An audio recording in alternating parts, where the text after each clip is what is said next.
La Défense scintillait derrière les vitres comme un décor qu'on aurait oublié d'habiter. Les tours lançaient leurs reflets dans le ciel bleu acier, les bureaux s'éteignaient un à un, et l'appartement de Noé ressemblait à une bulle suspendue dans le vide. À l'intérieur, tout semblait propre, ordonné, presque trop calme. La lumière du soir glissait sur le parquet, sur les dossiers entassés sur la table, sur la tasse de café refroidie depuis des heures. Killian travaillait encore, quelque part dans la ville, enfermé dans une réunion qui s'étirait toujours un peu plus que prévu. Quand il rentrait, ses pas étaient lents, précis, et son regard restait collé à l'écran de son téléphone. Ils se parlaient à voix basse, comme deux étrangers forcés de partager le même silence. Leur amour n'avait pas disparu, il s'était simplement effrité, dissous dans la routine, jusqu'à devenir une habitude confortable et muette. Noé essayait parfois de se convaincre que cette paix tiède valait mieux que les tempêtes d'autrefois. Pourtant, chaque soir, le même vide revenait, diffus et collant, comme un brouillard qui s'invite sans bruit. L'odeur de lessive, le cliquetis de la bouilloire, le ronronnement du frigo, tout cela formait une musique mécanique qu'il connaissait par cœur. Il se sentait spectateur de sa propre vie, figé derrière une vitre, observant la ville respirer pendant que lui se retenait de le faire. Quand la porte de la salle de bain se fermait, quand le bruit de l'eau commençait à couler, il savait qu'il avait quelques minutes à lui, quelques minutes de clandestinité. Il abaissait les rideaux, allumait l'écran de son ordinateur, et ses doigts, sans hésitation, tapaient un nom qu'il n'avait jamais osé prononcer à voix haute. Pierre Caron. Le visage de l'homme apparaissait aussitôt, éclairé par une lumière douce, presque dorée. Ses traits semblaient dessinés pour la caméra, son regard allait droit au centre du corps de celui qui le regardait.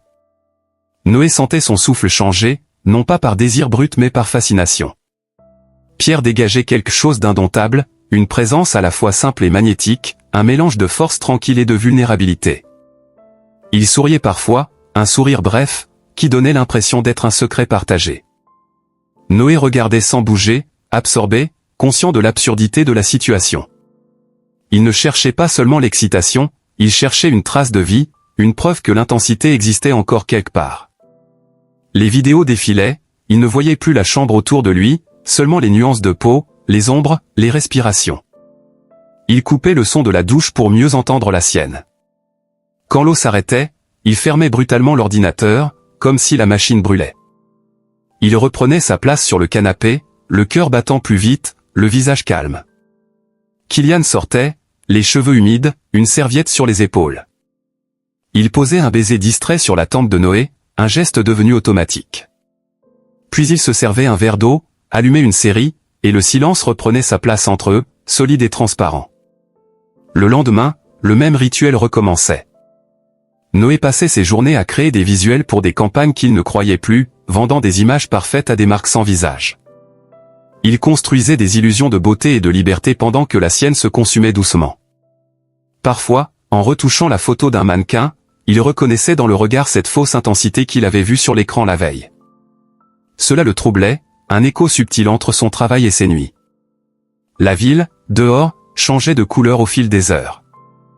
Le matin, elle sentait la pluie et le café, le soir, elle exhalait la poussière et le carburant. De sa fenêtre, Noé voyait les gens rentrer chez eux, des silhouettes pressées, un parapluie, une cigarette, un rire isolé. Il imaginait leurs histoires, leurs drames invisibles, et se demandait s'ils se parlaient encore une fois la porte fermée. Un soir de juillet, la chaleur était lourde, presque liquide. Killian était parti à un dîner professionnel, laissant un mot rapide sur le comptoir. Noé resta longtemps devant l'écran éteint, incapable d'écrire, incapable de dormir. Il se leva, ouvrit la fenêtre. En bas, les lumières des tours se reflétaient sur les vitres voisines. Dans ce miroir urbain, il vit son propre reflet, pâle et flou, et derrière, la silhouette d'un autre immeuble où quelqu'un riait fort, la radio allumée. Ce rire traversa la nuit comme un rappel que la vie continuait, ailleurs. Il finit par allumer son ordinateur, par habitude plus que par envie. Sur la page d'accueil, un article attira son regard, Pierre Caron quitte les plateaux pour se réinventer. Les mots s'imprimaient lentement dans sa tête. Il relut la phrase plusieurs fois, comme si elle lui appartenait aussi. Se réinventer. Le verbe le fascinait. Il cliqua. L'article parlait de l'acteur, de sa carrière atypique, de son désir de créer autrement, de filmer la vérité du corps sans le travestir. On le disait fatigué des rôles mécaniques, décidé à reprendre sa liberté. Noé sentit une étrange admiration mêlée à une pointe d'envie. Cet homme, qu'il ne connaissait pas, osait faire ce qu'il n'avait jamais fait, changer avant qu'il ne soit trop tard. Il resta longtemps à fixer la photo de Pierre.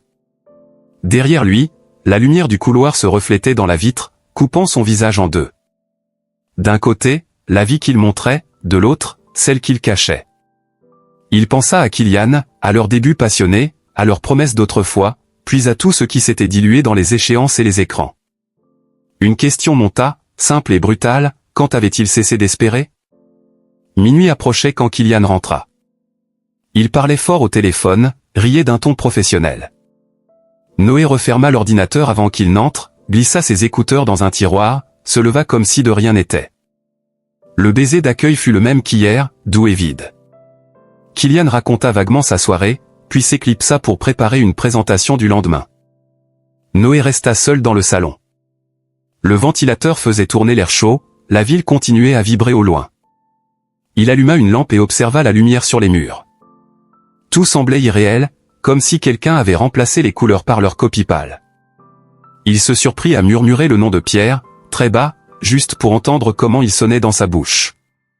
Le mot flotta un instant, fragile, puis se perdit dans la pièce. Cette nuit-là, il rêva d'un corridor infini, bordé de miroirs. À chaque pas, son reflet changeait de visage, jusqu'à prendre celui de Pierre. Il se réveilla en sursaut, le cœur battant, la gorge sèche. Dehors, l'aube blanchissait les tours. Il comprit qu'il n'avait presque pas dormi, mais qu'une tension nouvelle l'habitait, un mélange d'impatience et de peur. Au petit matin, Kylian dormait encore. Noé s'habilla sans bruit, prit son appareil photo et sortit. Il marcha longtemps dans les rues encore vides, jusqu'à un café près de la Seine. Le serveur lui servit un espresso brûlant, il resta là, observant les reflets du soleil sur les vitres du quartier. Une pensée obsédante revenait, si Pierre quittait ce monde d'images, où irait-il? Et si un jour, par hasard, leurs routes se croisaient vraiment? Cette idée le fit sourire malgré lui. Le destin, pensait-il, n'était peut-être qu'un jeu de miroir aussi, un alignement secret de reflets où les désirs finissent par se reconnaître. Quand il rentra, la journée avait déjà commencé. Les bureaux de la Défense brillaient sous la chaleur, les ascenseurs montaient et descendaient comme des cœurs mécaniques. Noé reprit sa place devant l'écran, mais l'image de Pierre persistait derrière le code des pixels, silencieuse, obstinée, comme une promesse encore sans forme. Et quelque part, de l'autre côté de la ville, un homme rangeait ses caméras dans une valise, prêt à s'installer ailleurs. Le soir où tout changea, Paris s'était habillé d'une pluie fine qui collait aux vitres. Le ciel semblait peser sur les tours de la Défense et l'air portait cette odeur de bitume humide qui annonce les tournants silencieux.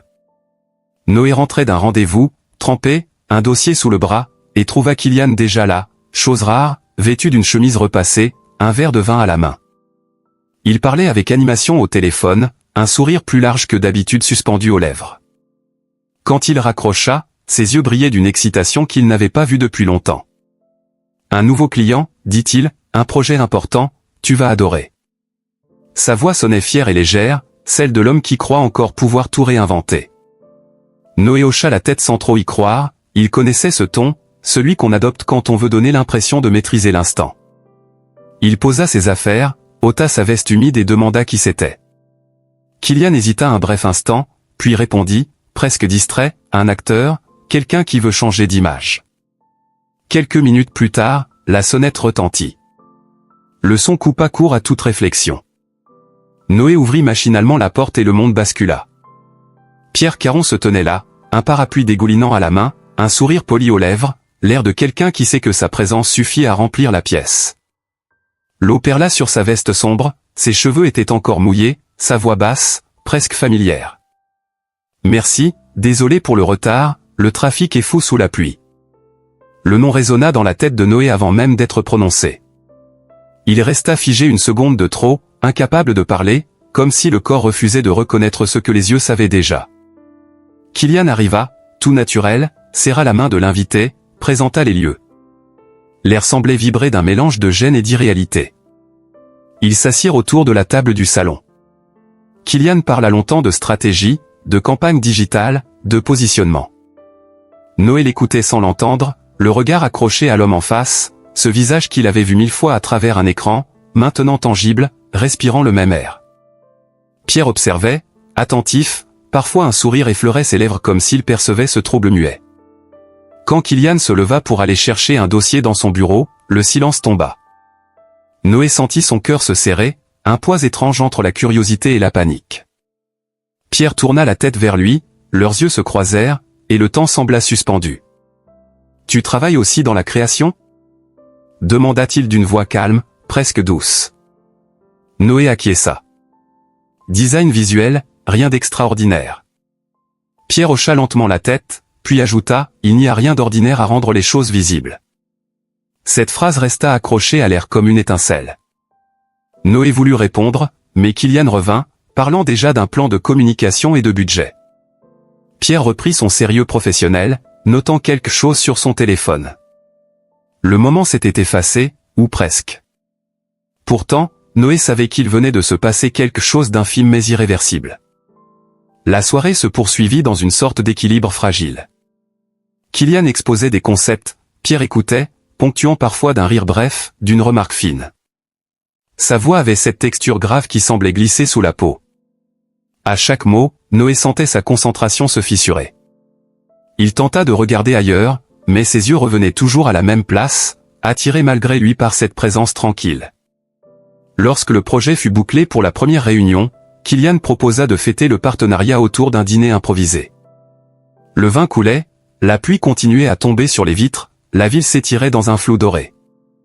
Noé parlait peu, il se contentait d'observer les gestes, les expressions, les détails que les autres oublient. Pierre mangeait lentement, posant les couverts avec la même précision qu'un acteur devant la caméra. Il semblait à l'aise partout, sans jamais paraître envahissant.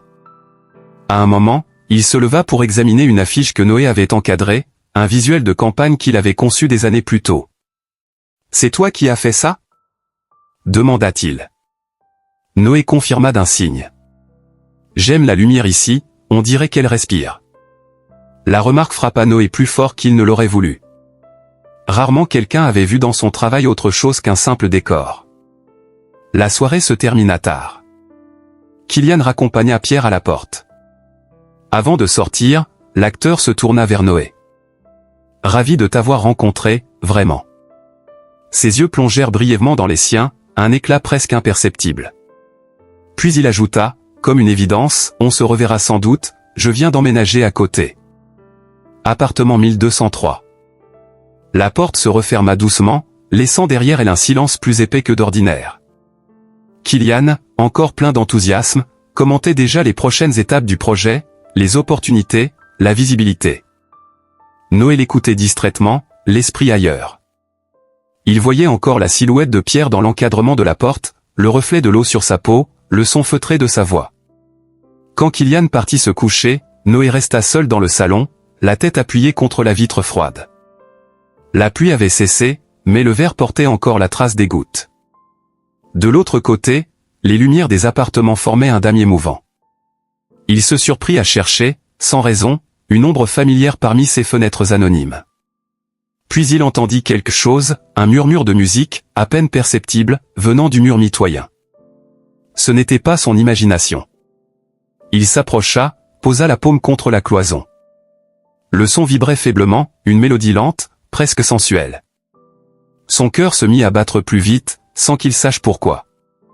Ce simple écho suffisait à bouleverser tout l'équilibre fragile qu'il s'efforçait de maintenir.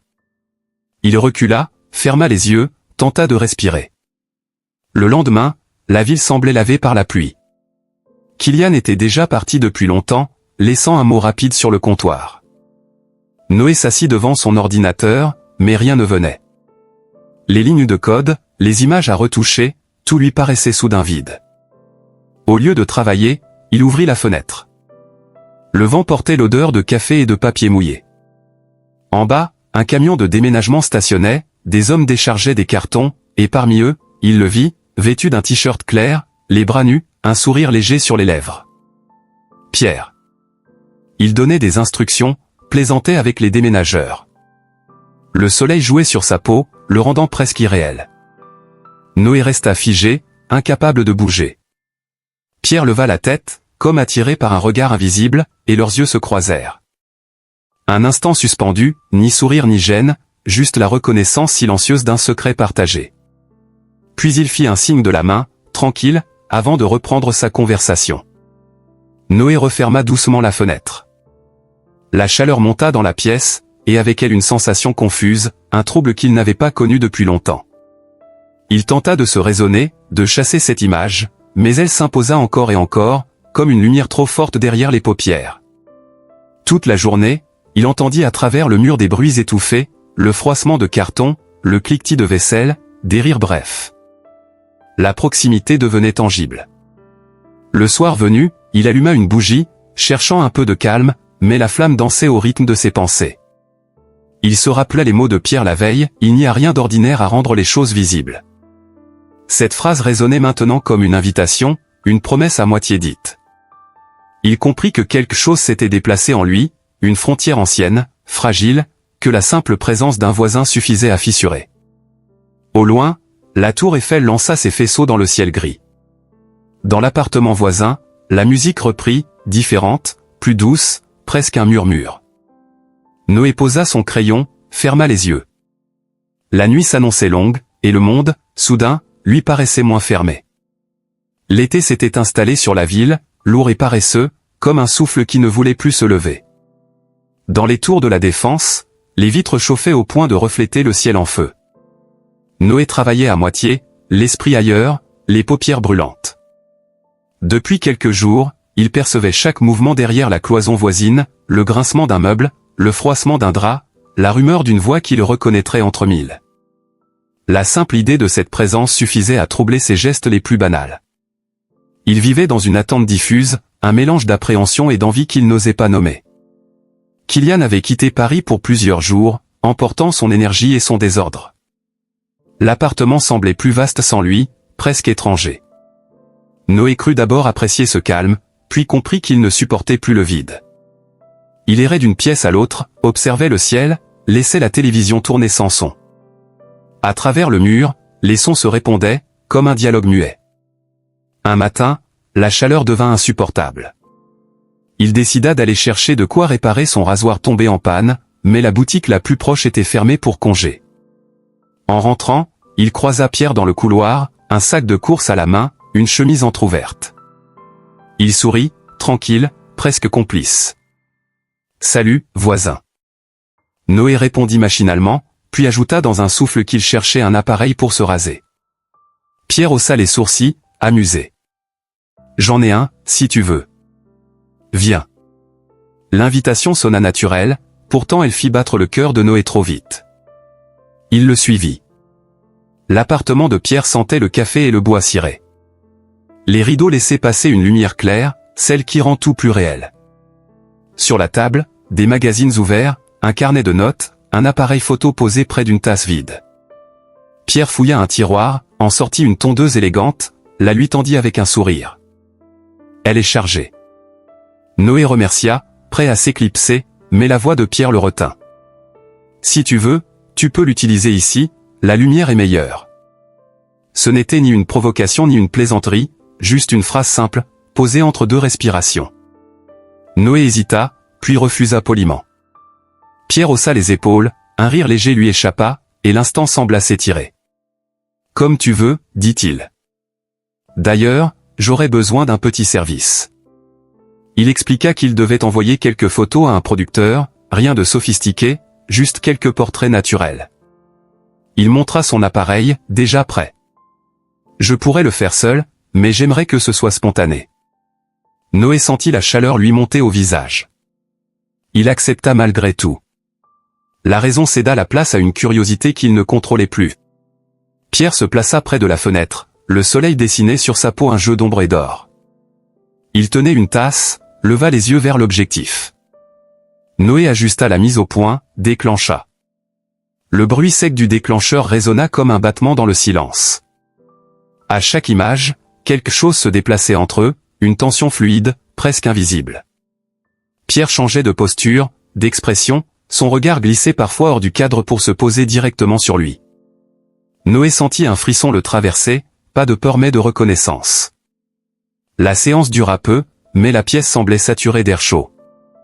Pierre s'approcha, prit l'appareil pour regarder les clichés.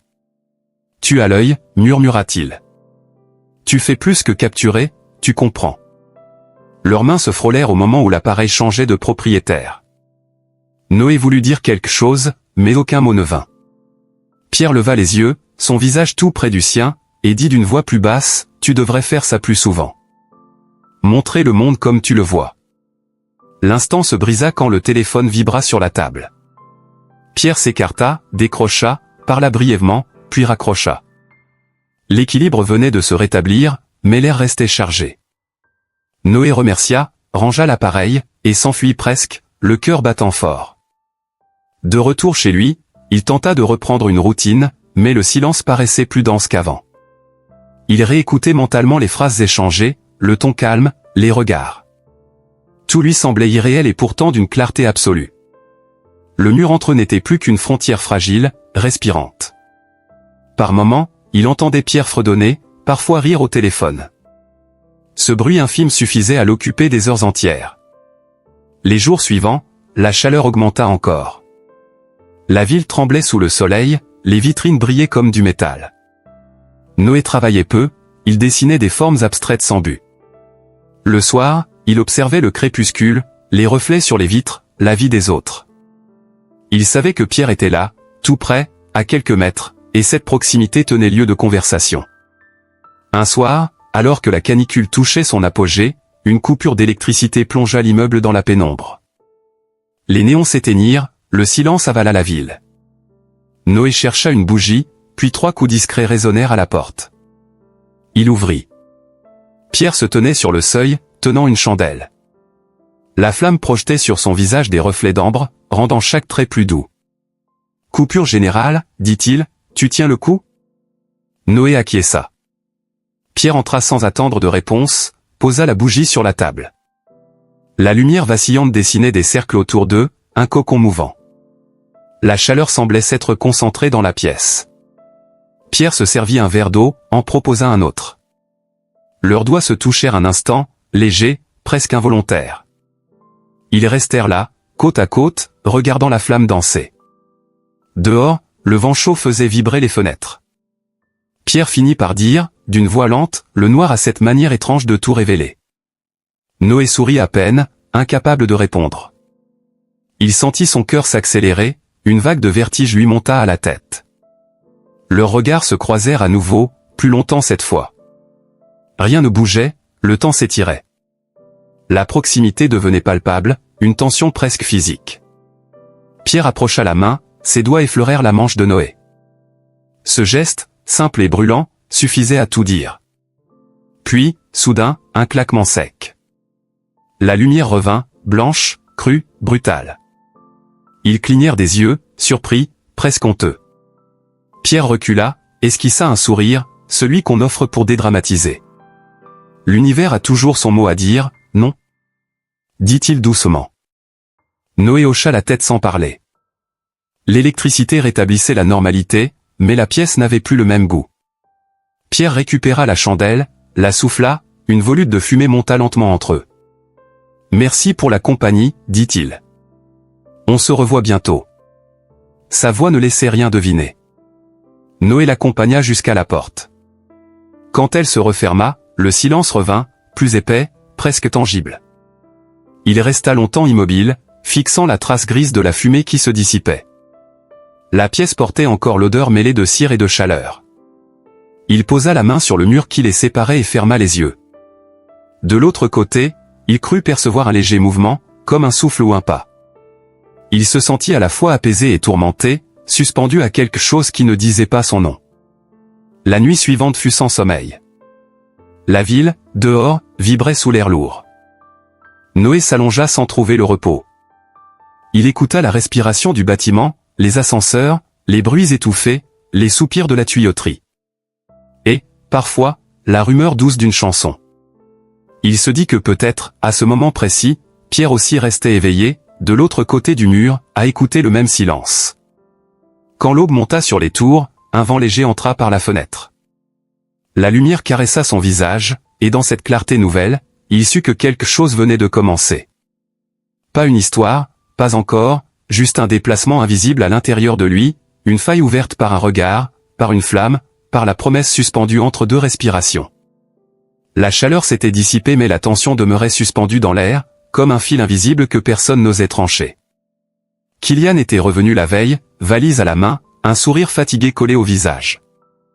Il parlait beaucoup, décrivant ses réunions, ses succès, les hôtels où il avait dormi. Noé l'écoutait sans l'interrompre, hochant la tête au bon moment, observant le mouvement de ses lèvres sans réellement entendre.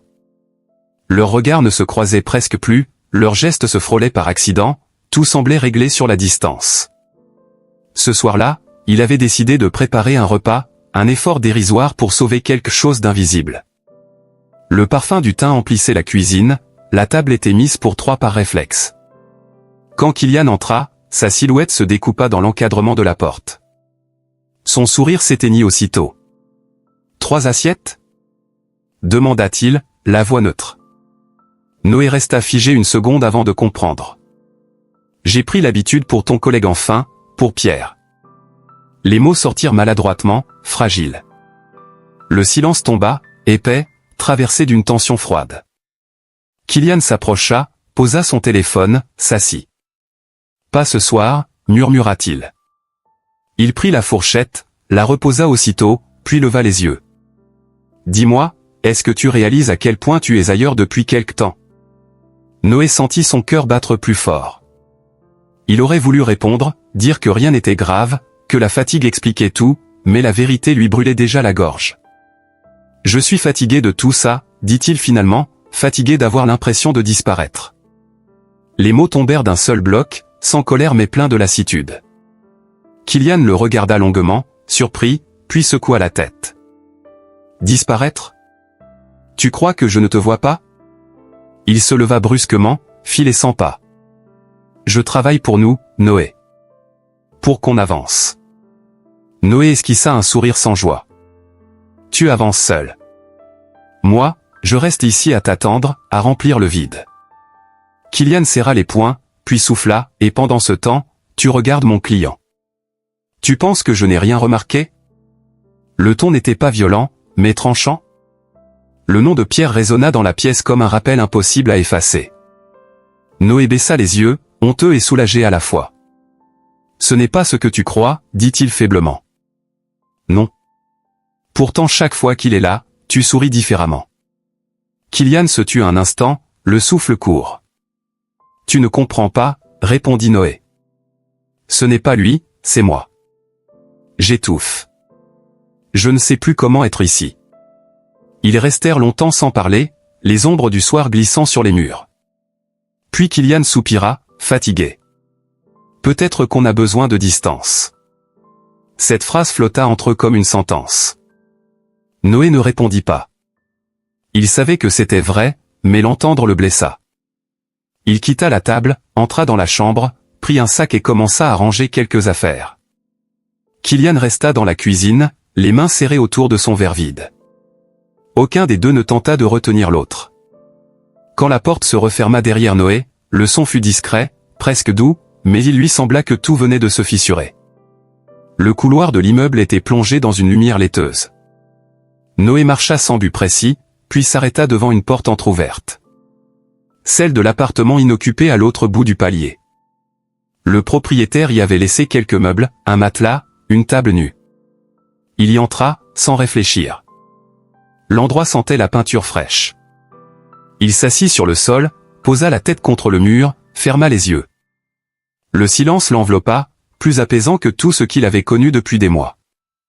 Il ne savait pas combien de temps il resta ainsi. Quand il rouvrit les yeux, la lumière avait changé. 3 coups légers retentirent à la porte. Il reconnut la voix avant même de la voir. Pierre. L'acteur se tenait là, vêtu simplement, le regard attentif. Kylian m'a appelé, dit-il, il m'a dit que tu étais parti. Noé eut un rire sec. Tu viens vérifier si tout va bien ? Pierre entra sans insister, posa une bouteille sur la table. Non, je viens partager un peu de silence. Ils s'assirent côte à côte, la bouteille ouverte entre eux, le vin jetant des reflets sombres sur le verre. La ville bourdonnait au loin, un orage se préparait. Aucun ne parlait vraiment. Pierre finit par murmurer, « Tu sais, j'ai cru longtemps que le désir suffisait à sauver les gens. J'avais tort. » Noé le regarda, curieux. « Et maintenant ?» Pierre esquissa un sourire triste. « Maintenant, je crois que la vérité fait plus mal, mais elle laisse respirer. » Noé hocha la tête, silencieux. Leurs épaules se frôlèrent. Il sentit cette chaleur familière, celle qui l'avait déjà déstabilisé, mais cette fois sans vertige. Il y avait autre chose, une paix fragile. Le tonnerre gronda au loin, la pluie commença à tomber contre les vitres. Leur voix se perdait dans le murmure du ciel. « Tu devrais dormir, dit Pierre, demain sera plus clair. » Noé sourit. « Et toi ?» Pierre leva les yeux vers la fenêtre. « Moi, je dois apprendre à filmer autre chose que la peau. » Ils rirent doucement, comme deux survivants d'un même incendie. Quand Pierre se leva pour partir, il posa une main sur l'épaule de Noé. « Tu n'as rien à prouver, lui dit-il, ni à moi, ni à lui. Seulement à toi. » La phrase resta suspendue longtemps après son départ. Cette nuit-là, Noé dormit peu. Le bruit de la pluie remplissait la pièce, la rendant moins vide. Il pensa à Kylian, à leur début, à cette manière qu'ils avaient de se comprendre sans parler. Il pensa à Pierre, à ses yeux clairs, à sa façon d'affronter la lumière sans détourner le regard. Deux reflets d'un même manque, deux réponses possibles au même silence.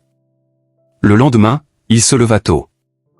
Il fit couler un café, s'assit au sol, prit son carnet. Les mots vinrent lentement, d'abord hésitants, puis plus sûrs. Il écrivait non pas pour se souvenir, mais pour comprendre. Les phrases s'enchaînaient, comme un souffle retrouvé.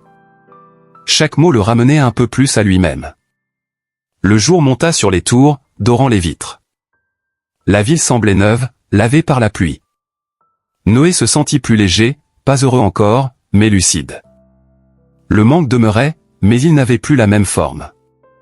Il n'était plus vide, il était ouverture. Plus tard dans la matinée, il sortit acheter du pain. Sur le palier, il croisa Pierre. L'acteur portait des lunettes de soleil et un sac en toile.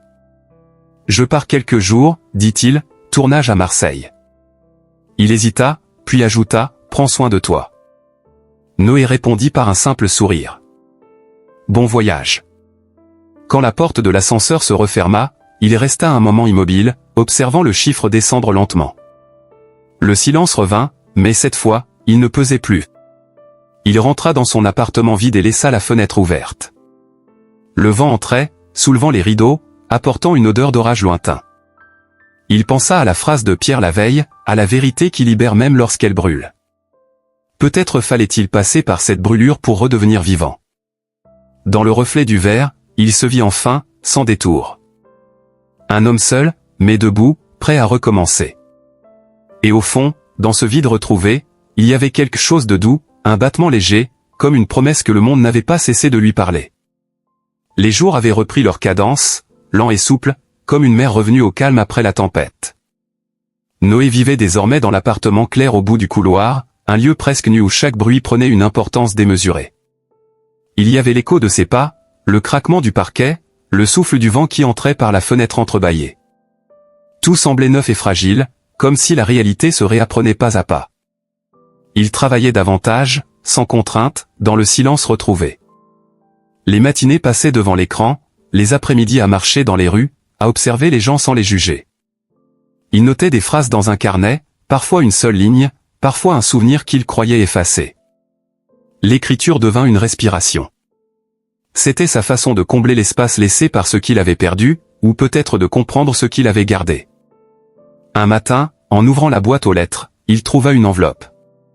Son nom y était écrit d'une écriture qu'il n'avait pas vue depuis longtemps. Il la garda longtemps dans la main avant de l'ouvrir. À l'intérieur, quelques mots, sobres, posés comme une excuse, « J'ai retrouvé des choses de nous, je ne savais pas quoi en faire. J'espère que tu vas bien. » Signé Kylian. Noé resta immobile, le papier tremblant entre ses doigts. Il relut plusieurs fois ces lignes, chaque mot se déposant lentement, comme une poussière ancienne qu'on aurait peur de balayer. Il rangea la lettre dans un tiroir, puis la ressortit, incapable de l'oublier. Le soir, il prit une feuille vierge et répondit. il écrivit simplement « Je vais mieux. J'espère que toi aussi ». Les jours suivants, d'autres lettres arrivèrent. De plus en plus longues, parfois maladroites, parfois presque poétiques. Kylian racontait ses journées, ses échecs, ses lectures. Il n'y avait plus d'accusations, seulement la trace de deux êtres qui cherchaient encore à se parler. Noé répondit sans chercher à conclure. Ses phrases se faisaient plus apaisées, plus claires. Il y mettait la sincérité qu'il n'avait jamais su exprimer à voix haute. Peu à peu, une sorte de dialogue renaquit. Il s'écrivait sans attente, simplement pour déposer ce qu'il n'osait plus dire. Les lettres devinrent une habitude douce, un fil ténu entre deux vies séparées mais encore reliées par un souffle commun. Un matin, alors qu'il rentrait d'un café près du canal Saint-Martin, Noé aperçut une silhouette familière devant l'immeuble. Pierre était là, adossé à une voiture, une caméra en bandoulière. Son visage paraissait plus calme, ses gestes plus posés. Quand il le vit, il esquissa un sourire sincère. « Salut, étranger. » Noé répondit en riant. « Tu rentres de voyage ?» Pierre hocha la tête. « De tournage. Mon premier vrai film. » Ils parlèrent un moment sur le trottoir, le soleil de fin d'après-midi effleurant leurs épaules. Pierre expliqua qu'il avait quitté les plateaux commerciaux, qu'il voulait filmer autrement, sans décor ni façade. Il avait commencé à écrire, à chercher la vérité dans les détails du quotidien. Noé l'écoutait, admiratif. Il reconnut dans ses mots le même besoin qu'il avait ressenti lui-même, celui de ne plus se fuir. Avant de partir, Pierre ajouta doucement « J'espère que tu continues à créer. On a besoin de gens qui regardent vraiment. » Noé promit. Il voulut dire merci, mais les mots restèrent coincés. Pierre lui fit un signe de la main, entra dans la voiture et s'éloigna. Le bruit du moteur se perdit dans la circulation. Le soir venu, une nouvelle enveloppe attendait dans la boîte. Cette fois, le ton était différent. Kylian écrivait moins, mais ses phrases respiraient la franchise. Je repense à nos débuts. À la façon dont on se comprenait sans parler. Peut-être qu'on s'est juste oublié en route. Si tu veux, on pourrait se revoir. Pas pour revenir, juste pour parler. Noé resta longtemps devant la lettre. Il pensa à la pluie sur les vitres, à la lumière des tours, à cette distance qui les avait séparés. Puis il prit un stylo et répondit. Oui, mais pas pour hier. Pour ce qui reste à comprendre. Ils se retrouvèrent dans un petit café du 11e, à une heure où la lumière filtre doucement à travers les vitres. Kylian était arrivé en avance. Ses traits semblaient adoucis, sa voix plus basse. Ils parlèrent d'abord du temps, des projets, de choses banales. Puis la conversation se défit d'elle-même, glissant vers les souvenirs. « J'ai eu peur de toi, » dit Kylian. « Pas de ce que tu faisais, mais de ce que tu devenais. Je voyais ton regard changer et je ne savais plus comment t'approcher. » Noé baissa les yeux, effleurant la tasse de son café. « Et moi, j'ai eu peur de ne plus compter. Alors j'ai cherché ailleurs ce que je ne trouvais plus ici. » Leur voix restait calme, sans reproche. L'air vibrait d'une émotion douce, presque reconnaissante. Après un long silence, Kylian demanda « Tu penses qu'on pourrait réapprendre à se parler ?» Noé hésita, puis répondit « Peut-être. Si on arrête de vouloir que tout soit comme avant. » Ils échangèrent un sourire léger, un sourire de fatigue et d'espoir mêlés. Le temps autour d'eux sembla s'élargir. Ce n'était plus une fin, ni un recommencement, juste un moment vrai. Quand ils sortirent du café, la lumière déclinait sur les immeubles. Ils marchèrent côte à côte sans se toucher, leurs pas en rythme sur le trottoir humide. Devant l'entrée de l'immeuble, Kylian s'arrêta. « Je ne veux pas précipiter les choses. On pourrait dîner demain. Chez moi. Je cuisinerai. » Noé acquiesça. « D'accord. » Ils se quittèrent sur cette promesse simple. De retour chez lui, Noé posa la lettre sur son bureau et resta un moment à la contempler. À travers la vitre, le ciel prenait des teintes de cuivre et de rose. Il sentit une paix discrète l'envahir, celle des choses qui reprennent sans bruit. Les jours qui suivirent s'écoulèrent dans un équilibre nouveau. Il reprit son travail avec plus d'assurance, continua à écrire, à remplir ses carnets. Il se surprit à sourire plus souvent, sans raison. La douleur s'était changée en souvenir. Un soir, en naviguant sur son ordinateur, il tomba sur un article en ligne. Pierre Caron, acteur devenu réalisateur, présentera son premier long métrage au festival de Clermont-Ferrand. Intrigué, il cliqua. L'interview évoquait son film, inspiré de faits réels. À la question du journaliste sur le sens de son œuvre, Pierre avait répondu « C'est l'histoire de deux personnes qui confondent le désir avec l'amour, jusqu'à ce qu'elles apprennent à ne plus se mentir. » Noé referma l'écran, un sourire discret au coin des lèvres. Il comprit que chacun, à sa manière, avait trouvé sa vérité. Kylian par la patience, Pierre par la création, lui par le silence. La nuit tomba sur la ville, tiède et dorée. Il ouvrit la fenêtre, respira profondément. Les lumières des tours s'allumaient une à une, comme autant de cœurs battant dans l'obscurité. Il pensa à tout ce chemin parcouru, à la fragilité des liens, à la force de recommencer. L'amour, se dit-il, n'était pas fait de certitude, mais de courage. Le courage de rester, de parler, de se perdre parfois pour mieux se retrouver. Dans le murmure du vent, il crut entendre la vie lui répondre. Il sourit, doucement, sans nostalgie. La page pouvait enfin se tourner. Merci d'avoir écouté cette histoire sur Men in Love, là où chaque émotion trouve sa voix et où les silences parlent autant que les regards. Si cette histoire vous a touché, laissez un commentaire, abonnez-vous et partagez vos pensées avec nous. L'amour n'est jamais parfait, mais il devient vrai quand on apprend à se comprendre. Ici, chaque récit explore cette frontière entre le désir et la tendresse, entre la peur et le courage d'aimer. À très bientôt pour une nouvelle confession, un nouveau battement de cœur, sur Men in Love.